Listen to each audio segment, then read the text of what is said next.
Hello everyone, this is Hasan Ibne Kayes. আজ আমি আপনাদের নিয়ে যাব এক অসাধারণ সাহিত্যিক ভ্রমণে। A short story of English literature. Right, English literature বা ইংরেজি সাহিত্য শুধু একটা ভাষার সাহিত্য না, এটি একটা ইতিহাস, একটা সংস্কৃতি এবং একটা মানব আবেগের প্রতিফলন। এই ভিডিওতে আমরা দেখে নিব কিভাবে বেওলফের মতো প্রাচীন কবিতা থেকে শুরু করে শেক্সপিয়রের নাটক, ডিকেন্সের সমাজচিত্র এবং আজকের গ্লোবাল রাইটার্সের কণ্ঠস্বর মিলিয়ে গঠিত হয় ইংলিশ লিটারেচারের বিশাল জগৎ। So stay tuned because each period of literature tells a story not just of words but of the world. Let's begin the journey. ইংরেজি সাহিত্যের সংক্ষিপ্ত ইতিহাস। ওল্ড ইংলিশ পিরিয়ড এর সময়সীমা ছিল 450 থেকে 1066 খ্রিস্টাব্দ পর্যন্ত। 450 থেকে 1066 খ্রিস্টাব্দ পর্যন্ত। মিডল ইংলিশ পিরিয়ড 1066 থেকে 1500 সাল পর্যন্ত। রেনেসাঁ পিরিয়ড 1500 থেকে 1600 সাল পর্যন্ত। নিও ক্লাসিক্যাল পিরিয়ড 1660 থেকে 1798 সাল পর্যন্ত। রোমান্টিক পিরিয়ড 1798 থেকে 1837 সাল পর্যন্ত। ভিক্টোরিয়ান পিরিয়ড 1837 থেকে 1901 সাল পর্যন্ত। মডার্ন পিরিয়ড 1901 থেকে 1945 এবং post modern and contemporary period হচ্ছে 1945 থেকে প্রেজেন্ট, মানে হচ্ছে বর্তমান পর্যন্ত। আজকে আমরা আলোচনা করব এই সবগুলো সময়কাল নিয়ে, সবগুলো পিরিয়ড নিয়ে, কোন সময়কালের কোন বৈশিষ্ট্য, গল্পগুলোতে কী ধরনের বৈশিষ্ট্য ছিল, কোন রাইটারদের গল্পগুলো বিখ্যাত, ওই ধরনের এগুলো টপিকসগুলো নিয়ে আজকে আলোচনা করব। তাহলে চলুন আমরা ওল্ড ইংলিশ পিরিয়ড নিয়ে শুরু করি। ওল্ড ইংলিশ পিরিয়ড শুরু হয়েছিল 450 থেকে 1066 সাল পর্যন্ত। ডেসক্রিপশন: এই সময়ে ইংরেজি ভাষা ছিল অনেকটা জার্মানিক ভাষার মতো। লিটারেচার ছিল মূলত কবিতা ও ধর্মীয় লেখা, অর্থাৎ সাহিত্য ছিল কি মূলত কবিতা ও ধর্মীয় লেখা, ওই সময়কার সাহিত্য ছিল। ভাষা ছিল ওল্ড ইংলিশ, যা আজকের ইংরেজি থেকে একদমই আলাদা। ওকে, নোটেবল ওয়ার্ক ছিল বিওলফের একটি এপিক পয়েম, যা বীরত্ব, দানবের বিরুদ্ধে যুদ্ধ ও লিডারশিপের গল্প বলে। কি বলে? যা বীরত্ব, দানবের বিরুদ্ধে যুদ্ধ, লিডারশিপের গল্প বলে। আসলে প্রাচীনকালের যে অর্থাৎ ওল্ড ইংলিশ পিরিয়ডের যে সাহিত্যগুলো, সেগুলো অনেক সুন্দর, কারণ প্রত্যেকটা সাহিত্যেরই একটা ইতিহাস আছে, প্রত্যেকটা সাহিত্যেরই একটা কি বলবো, এটা হচ্ছে এক ধরনের মহাকাব্যিক টাইপের, এবং জিনিসগুলো কমপ্লিটলি হচ্ছে কাল্পনিক। বাট যখন আপনি পড়বেন তখন মনে হবে যেন আপনি ডিজনি বা কোনো ফিল্মের ভেতরে ঢুকে গেছেন অ্যাকচুয়ালি। ওকে, বাট গল্পগুলো অনেক সুন্দর। ওকে, মানে ওল্ড পিরিয়ডের কয়েকটা বৈশিষ্ট্য হচ্ছে, অর্থাৎ মূল বৈশিষ্ট্য ছিল ওরাল ট্রেডিশন, তারপর হচ্ছে হিরোইজম অ্যান্ড লয়ালিটি। হিরোইজম মানে হচ্ছে বীরত্ব এবং লয়ালিটি আনুগত্য। প্যাগানিজম অ্যান্ড খ্রিস্টানিটি এর মিশ্র প্রভাব, অর্থাৎ পৌত্তলিকতা এবং খ্রিস্টানদের একটা মিশ্র প্রভাব এই ওল্ড পিরিয়ডের সাহিত্যগুলোর মধ্যে দেখা যায়। ওকে, এখানে আপনার যে ইহুদিবাদ, অর্থাৎ পৌত্তলিকতা এবং খ্রিস্টানদের যে মিশ্র প্রভাব আপনার ওল্ড পিরিয়ডের যে দেখা যায়, তা আসলে তাদের যে সাহিত্যগুলো, এই সাহিত্যগুলোই আসলে এই দুইটো ধর্মের প্রতিফলনই বেশি ঘটে। ওকে, এই কারণে প্যাগানিজম অ্যান্ড খ্রিস্টানিটি হচ্ছে কি এর মিশ্র প্রভাবে এই ওল্ড পিরিয়ডে সাহিত্যগুলো রচিত হয়। মিডল ইংলিশ পিরিয়ড স্টার্ট হয় 1066 থেকে 1500 সাল পর্যন্ত স্থায়ী হয়। যেমন ডিসক্রিপশন দেখি আমরা, 1066 সালের নরম্যান ইনভেশনের পরে ল্যাটিন ও ফ্রান্স ভাষার প্রভাব পড়ে। ইংরেজি ভাষায় একটি উন্নত ও লিটারেরি ভার্সন তৈরি হয়, অর্থাৎ ইংরেজি ভাষার যে একটা উন্নত পর্যায়ে যায়। আসলে এই সময়কালটা থেকে মিডল ইংলিশ পিরিয়ড থেকে স্টার্ট হয়। ওকে, এর সবচেয়ে যে কাজটা ছিল মূল্যবান, অর্থাৎ স্মরণীয় যে কাজটা ছিল, সেটা হচ্ছে Canterbury Tales by Geoffrey Chaucer. ঠিক আছে, ক্যান্টারবেরি টেলস বাই জেফ্রে চসারের। ওকে, এই সময়কারের বৈশিষ্ট্য ছিল সোশ্যাল ক্লাস নিয়ে আলোচনা, অর্থাৎ সামাজিক যে শ্রেণী বিবাদ সেটা নিয়ে আলোচনা করেছিল। Allegory, morality and religious theme নিয়ে, অর্থাৎ রূপক এবং যে নৈতিকতা, ধর্মীয় যে থিমগুলো ওইগুলো এই সময়কার যে সাহিত্যগুলো সেখানে আলোচনা হতো। রাইমিং অ্যান্ড স্টোরি টেলিং টেকনিকের বিকাশ হয়, অর্থাৎ আমরা যে ছড়া বলি এবং গল্প বলি, গল্প বলার যে পদ্ধতি, এই পদ্ধতিগুলো ওই সময়কাল থেকে এই পদ্ধতিগুলোর বিকাশ ঘটে। ওকে, রেনেসাঁ পিরিয়ড 1500 সাল থেকে 1660 সাল পর্যন্ত, অর্থাৎ 160 সাল হচ্ছে সময়কালকে মানে পর্যন্ত স্থায়ী হয় এই রেনেসাঁ পিরিয়ড। যেমন rebirth of classical ideas, Greek and Roman influence. Greek এবং রোমানদের প্রভাবে কি হয়? পুনর্জন্ম হয়, যে ক্লাসিক্যাল যে আইডিয়াগুলো, ক্লাসিক্যাল যে ধারণাগুলো, এগুলোর পুনর্জন্ম হয়। ওকে, হিউম্যানিজম, সায়েন্স অ্যান্ড আর্টের বিপ্লব ঘটে, অর্থাৎ মানবতাবাদ, বিজ্ঞান এবং শিল্পের এই বিপ্লব ঘটে এই রেনেসাঁ পিরিয়ডে। ওকে, থিয়েটার অ্যান্ড পোয়েট্রি ছিল অত্যন্ত জনপ্রিয়। থিয়েটার ও পোয়েট্রি ছিল কি? অত্যন্ত জনপ্রিয়। ওকে, মেজর ফিগার ছিল William Shakespeare, Hamlet, Macbeth, Othello, অর্থাৎ এই সময়কালের যে বিখ্যাত রাইটার ছিল এই উইলিয়াম শেক্সপিয়র। ওকে, তার যে হ্যামলেট, ম্যাকবেথ অ্যান্ড অথেলো এগুলো ছিল তার বিখ্যাত সাহিত্যকর্ম এই রেনেসাঁ পিরিয়ডের। ওকে, ক্রিস্টোফার মার্লোয়ের ছিল ডক্টর ফস্টাস একটা সুন্দর সাহিত্য, আপনারা চাইলে পড়তে পারেন, এবং যারা ইংলিশ ডিপার্টমেন্টে অনার্স করতেছেন তারা তো অবশ্যই এই গল্পটি পড়েছেন হয় নিশ্চয়ই। এডমন্ড স্পেন্সার, তার বিখ্যাত গ্রন্থটি ছিল the Faerie Queene, but this book was awesome, right? It's a magical through and কি ফিচার। আপনার বৈশিষ্ট্য হচ্ছে এই যে এই সময়কাল অর্থাৎ রেনেসাঁ পিরিয়ডের যে বৈশিষ্ট্য সেটা হচ্ছে আপনার tragedy, comedy and history place. আপনি ট্র্যাজেডির বেশিরভাগ অংশ পেয়ে যাবেন উইলিয়াম শেক্সপিয়রের যে রচিত সাহিত্যকর্ম সেগুলোর মধ্যে বেশিরভাগ সাহিত্যকর্মে আপনার ট্র্যাজেডিতে দ্বারা ভরপুর। সো আপনি যদি দেখেন আপনি ওনার গল্পে সবচাইতে বেশি ট্র্যাজেডির অংশটা পাবেন। Okay, rich language and poetic form, আপনার যে সাহিত্যের যে ভাষা ওই ভাষাকে আরও উচ্চতর ভাষার ব্যবহার হয় এই রেনেসাঁ পিরিয়ডে, এবং আপনার যে এই সাহিত্যগুলো অনেকটা কাব্যিক গঠন দ্বারা রচিত হয়। আপনি যখন পড়বেন তখন আপনার ওই সাহিত্যগুলোর ফিল করতে পারবেন। সহজ কথা, এই সাহিত্যগুলো আপনার ভাষায় আপনি ফিল করতে পারবেন। সো উচ্চতর যে ভাষাটা সেটাই এখানে এই সময়কালের সাহিত্যগুলোতে ব্যবহার করা হয়েছিল। Focus on human nature and individualism, অর্থাৎ এই সময়ে মানুষের যে প্রকৃতি এবং ব্যক্তিত্ববাদ এটার উপরে ফোকাস করা হয়েছিল। এই যে আপনার রেনেসাঁ পিরিয়ডের যে গল্পগুলো এগুলোতে বেশিরভাগই অংশে মানুষের প্রকৃতি এবং ব্যক্তিত্ববাদকে ফোকাস করে। ওকে, নিও ক্লাসিক্যাল পিরিয়ড 1660 থেকে 1798 সাল পর্যন্ত এই সময়কালকে ধরা হয় নিও ক্লাসিক্যাল পিরিয়ড হিসাবে। যেমন এই সময়কার রিস্টোরেশন অফ মোনার্কি অর্থাৎ রাজতন্ত্রের পুনরুদ্ধার, এরপর লজিক, অর্ডার এবং ডিসিপ্লিনের উপর কি করে জোর দেয়। ওকে, যৌক্তিকতা, আদেশ এবং শৃঙ্খলার উপর এরা এই সময়কার যে সাহিত্যকর্মগুলো এগুলো জোর দেয়। Okay, classical Greek and Roman values imitate করা হয়।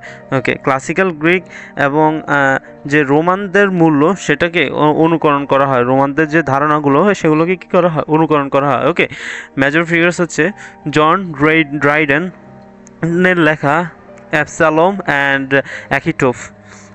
আমি বইটি পড়িনি কিন্তু আমি এর নাম শুনেছি, এটা অনেক সুন্দর, চাইলে পড়তে পারেন।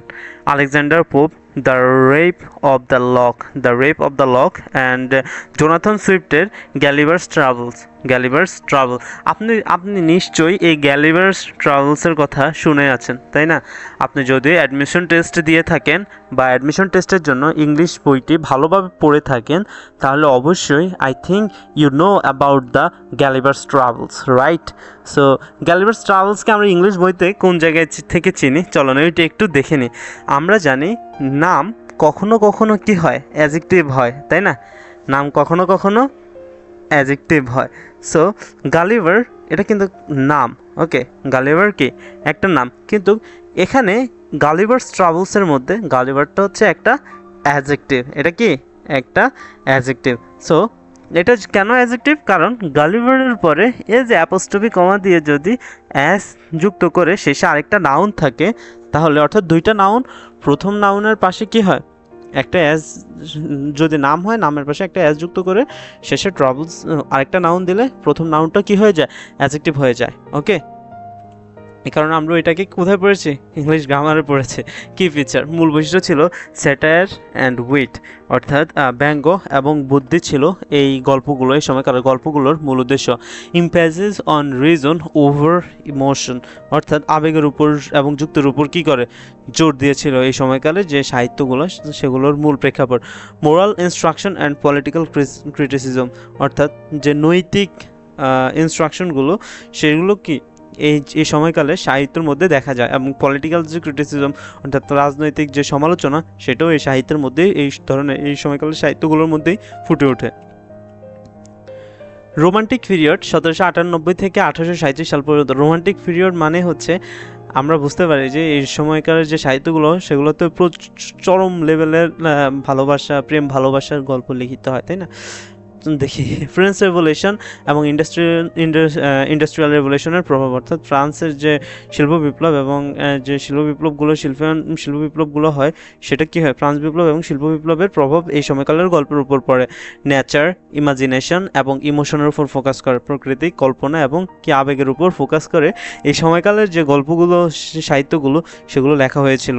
মেজর ফিগার ছিল উইলিয়াম ওয়ার্ডসওয়ার্থের লাইন্স কম্পোজ টেন্টার্ন অ্যাভে, এই যে কবিতা রচনাটি, এবং স্যামুয়েল টেইলর কলরেজের the Rime of the Ancient Mariner. আপনারা যারা 2019-20 যে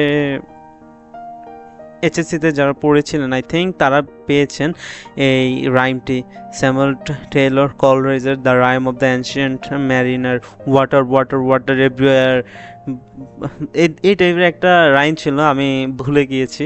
সো আপনারা নিশ্চয়ই পড়েছেন, বাট ওই কবিতাটির অনেক বড় অর্থ ছিল যে পানি আছে সব জায়গায়, কিন্তু মানে আপনি যেদিকেই তাকাবেন সেদিকেই শুধু পানি দেখবেন, কিন্তু আপনার বাঁচার জন্য খাওয়ার মতো কোনো পানি সেখানে নেই। এই ধরনের একটা কবিতা ছিল, এই ধরনের একটা বিষয়বস্তু নিয়ে আলোচনা করা হয়েছিল এই কবিতাটির মধ্যে। ওকে, জন কিটস, শ্যালে, বাইরন এরা ছিল এই সময়কালের বিখ্যাত কবি, যাদের যে রচিত সাহিত্য এখনও পৃথিবীর মধ্যে সমাদৃত। কি ফিচার, মূল বৈশিষ্ট্য ছিল ইমোশনাল ইন্টেন্সিটি, যে আবেগীয় যে প্রবণতা, সেটা এই সময়কালের বৈশিষ্ট্যতে দেখা যায়। ইন্ডিভিজুয়াল এক্সপিরিয়েন্স এবং সাবজেক্টিভিটি, যে ব্যক্তিগত অভিজ্ঞতা এবং যে সাবজেক্টিভিটি, সেগুলো এই ধরনের এই সময়কালে সাহিত্যকর্মে আমরা দেখতে পাই। Love for nature and supernatural, প্রকৃতি এবং অতি প্রকৃতির যে প্রাকৃতিক যে জিনিসপত্রগুলো, সেগুলোর প্রতি জন্য ভালোবাসা এই সময়কালের গল্পের জন্য মধ্যে ফুটে ওঠে। যেহেতু এটা কল্পনা, তাই সুপার ন্যাচারাল এবং ন্যাচারাল বিষয়গুলো অধিক ব্যবহৃত হয়। কারণ আপনি যখন একটা বনের মধ্যে দিয়ে হেঁটে আসবেন, আপনি যদিও সাহিত্যিক না, তবুও আপনার মনে ওই বন সম্পর্কে, যদি বনটি আপনার কাছে সত্যিকারে সুন্দর লাগে, তাহলে আপনি অবশ্যই ওই বন সম্পর্কে 2 লাইন কবিতা অথবা 2 লাইন গল্প লিখতে আপনার কষ্ট হবে না, তাই না? এবং ওই গল্প এবং কবিতাগুলো হবে কমপ্লিটলি ইমাজিনেশন এবং আপনার যে অভিজ্ঞতা সেগুলোর উপর ভিত্তি করে, তাই না? সো এই ধরনের, অর্থাৎ রোমান্টিক পিরিয়ডের সময়কালে মানুষ প্রচুর পরিমাণ কল্পনা করত এবং আবেগপ্রবণ ছিল, যার কারণে ব্যক্তিগত এক্সপিরিয়েন্স থেকে যে সাহিত্যগুলো ফুটে উঠতো, তাই এই রোমান্টিক পিরিয়ডে ফুটে উঠেছিল। ভিক্টোরিয়ান পিরিয়ড 1837 থেকে 1901 সাল পর্যন্ত সময়কালকে বলা হয় Victorian period.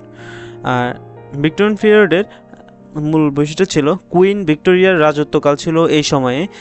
Industrialisation, social inequality, morality নিয়ে কি হয়, এই সময় নিয়ে যে সাহিত্য রচনা হয় এই ভিক্টোরিয়ান পিরিয়ডে। মূল বৈশিষ্ট্য ছিল, যে মূল ফিগার ছিল, সেটা হচ্ছে কার্লট অ্যান্ড এমিলি বর্নেটের যে জেইন আয়রা ওয়েদারিং হাইটস, এই গল্পগুলো, এই সাহিত্যগুলো আলোচনা করা হয় আর আপনার এই ভিক্টোরিয়ান পিরিয়ডে, অর্থাৎ 1837 থেকে 1901 সাল পর্যন্ত সময়কালে। চার্লস ডিকেন্সের অলিভার টুইস্ট গ্রেট এক্সপেকটেশনস, এই সাহিত্যগুলো এই সময়কালে বিখ্যাত ছিল এবং বর্তমানেও এই সাহিত্যগুলো অনেক সমাদৃত। থমাস হার্ডির Tess of the d'Urbervilles. Okay, কি feature? Realism, social commentary and complex character ছিল এই সময়কার গল্পগুলোর অর্থাৎ সাহিত্যগুলোর মূল বৈশিষ্ট্য। মডার্ন পিরিয়ড 1901 থেকে 1945 সাল পর্যন্ত সময়কালকে বলা হয় মডার্ন পিরিয়ড। ওকে, মডার্ন পিরিয়ডের মূল বৈশিষ্ট্য ছিল experimentation and style and structure, অর্থাৎ আপনার যে পদ্ধতি সে এবং গঠনের উপর কী করেছিল? এক্সপেরিমেন্টেশন, অর্থাৎ সর্বদা গবেষণা অর্থাৎ পরীক্ষা করতো। অ্যান্ড ওয়ার্ল্ড ওয়ার্সের সাইকোলজিক্যাল ও কালচারাল প্রভাব, ওয়ার্ল্ড ওয়ারের সাইকোলজিক্যাল ও কালচারাল প্রভাব, রাইট? আপনার যে বিশ্বযুদ্ধ হয়েছিল তার মানসিক এবং সাংস্কৃতিক যে প্রভাব বিশ্বের মধ্যে পড়েছিল সেই মডার্ন পিরিয়ডে অর্থাৎ এই সময় তো বিশ্বযুদ্ধটি হয়েছিল, এই সময় আপনার বিশ্বযুদ্ধের ফলে আপনার যে সাহিত্যগুলো রচিত হয়েছিল সেগুলোর উপরে এই বিশ্বযুদ্ধের প্রভাব অর্থাৎ মানসিক এবং সাংস্কৃতিক প্রভাব পড়েছিল। T S. Eliot the Waste Land and George অরওয়েলের অ্যানিমাল ফার্ম 1984 অ্যান্ড জেমস জয়েসের উলিসেস, এই সাহিত্যগুলো এই সময়কালে বিখ্যাত ছিল এবং ভার্জিনিয়া উলফের মেস ড্যালোওয়ে এই সাহিত্যকর্মটিও বিখ্যাত। কি feature?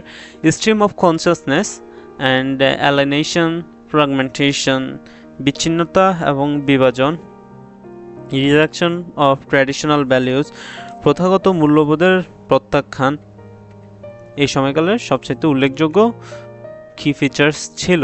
Okay, post modern and contemporary period, যেটা 1945 সালের পর থেকে আজ পর্যন্ত পৃথিবীর মধ্যে চলতেছে। এর বৈশিষ্ট্য হচ্ছে সেকেন্ড ওয়ার্ল্ড ওয়ারের পর লিটারেচার অনেক ডাইভার্স ও ক্রিটিক্যাল হয়ে ওঠে, অর্থাৎ দ্বিতীয় বিশ্বযুদ্ধের পর সাহিত্যর মধ্যে অনেক বৈচিত্র্যতা এবং জটিল হয়ে ওঠে। ট্রুথ, আইডেন্টিটি এবং রিয়ালিটি নিয়ে প্রশ্ন তোলে। দ্বিতীয় বিশ্বযুদ্ধের পরে যে সাহিত্যগুলো সেগুলো বেশিরভাগই সত্য, আইডেন্টিটি পরিচয় এবং বাস্তবতা নিয়ে কি করে প্রশ্ন তোলে, যেটাকে আসলেই সঠিক, এটাকে আসলেই সত্য, এটা কি, এই ধরনের বিষয়গুলো নিয়ে অনেক এক্সপেরিমেন্ট হয়, অনেক পরীক্ষা হয়, অনেক কিছুই হয়। পরীক্ষা করার জন্য বিভিন্ন ধরনের প্রশ্ন তুলে একটা সাহিত্য রচনা করে বিভিন্নভাবে সাহিত্যিককে। এর মেজর ফিগার ছিল সালমান রাশদায়ের মিডনাইটস চিলড্রেন, টনি মরিসনের বিলভড, চিমামান্দা নেগোজি আদিসির হচ্ছে আমেরিকানা, এগুলো হচ্ছে বিখ্যাত। কি ফিচার ছিল? Metafiction, parody, feminism, post colonialism এবং cultural diversity and global themes.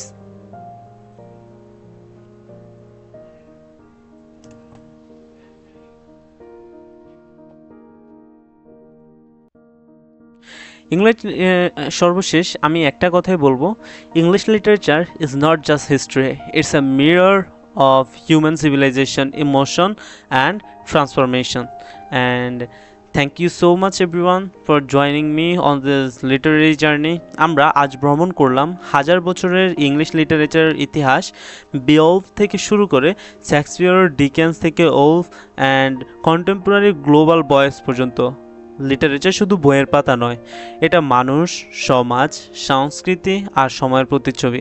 আমি আশা করি এই ছোট্ট উপস্থাপনা থেকে আপনারা অন্তত একটা নতুন দৃষ্টিভঙ্গি পেয়েছেন। If you enjoyed this presentation, don't forget to like, share and subscribe this channel, কারণ আরও জ্ঞানভিত্তিক কন্টেন্ট নিয়ে আমি আবার ফিরে আসবো ইনশাআল্লাহ। কমেন্টে জানান আপনার প্রিয় লিটারেরি পিরিয়ড কোনটি আর কেন। Till then, take care, keep reading and stay inspired. Say hi, Allah Hafiz.